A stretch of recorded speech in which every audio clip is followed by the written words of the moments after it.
विद्यार्थी मित्रांनो, आपल्यासमोर एक प्रश्न आहे ज्याच्यामध्ये आपल्याला 3 रकाने दिले आहेत. आडवे 3 आणि उभे 3 रकाने दिले आहेत. त्याच्यामध्ये काही संख्या आहेत. 24, 12, 27, 29, 13, 64, 32, 24 आणि प्रश्नचिन्हाच्या जागी कोणती संख्या येईल हे विचारलेलं आहे. त्यासाठी पर्याय आहेत आपल्याला 9, 15, 8, 18.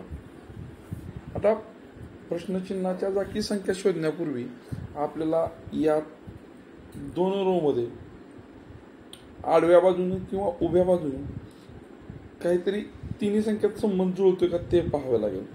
आणि मग ते पाहण्यासाठी पण समजा सुरुवातीला बेरीज करून बघितली, 24 आणि 12 36 येते, पुढे 27 आहे. वजाबाकी केली, वजाबाकी 12 येते, पुढे 27 आहे.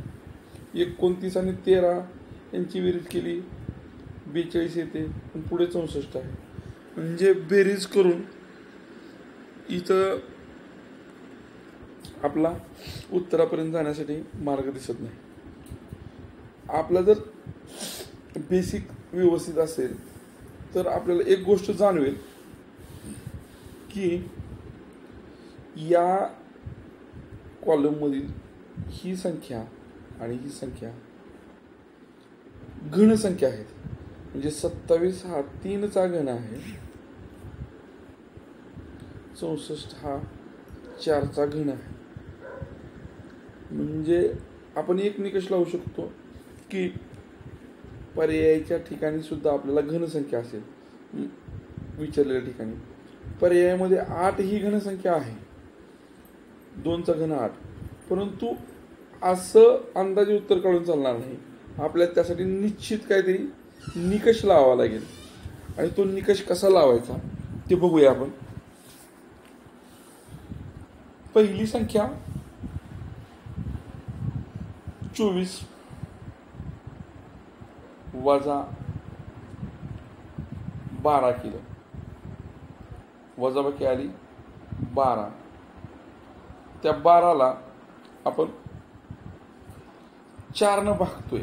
ते लक्षात ठेवा, वजाबाकीला आलेले आपण 4 भागले आणि त्याच्यानंतर आपलं उत्तर मिळतं 3. आणि ह्यात मिळालेल्या उत्तराचा आपण घन केला त्यावेळेस तो होतोय 27. त्याच पद्धतीनं 29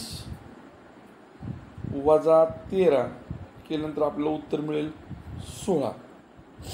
आणि ह्या 16ला जसं आपण इथे 4 भागलो होतो म्हणून इथं सुद्धा 16ला आपण 4 भागलं तर आपल्याला उत्तर मिळेल 4. इथं आपण मिळालेल्या उत्तराचा घन केला तसं या उत्तराचा सुद्धा घन केला म्हणजे 4चा घन केला तर तो होतोय 64. म्हणजे आपल्याला इथे हे मिळालं. त्याच पद्धतीनं 32 वजा 24 केल्यानंतर आपल्याला मिळेल 8. आणि मिळालेल्या उत्तराला आपण भागले 4 म्हणून इथं पण 4 भागलं. 8 भागिले 4 केल्यानंतर उत्तर मिळेल 2. आणि या 2चा घन किती होणार आहे? 8 होणार आहे. आणि म्हणून पर्याय आपला तार्किकदृष्ट्या योग्य आहे.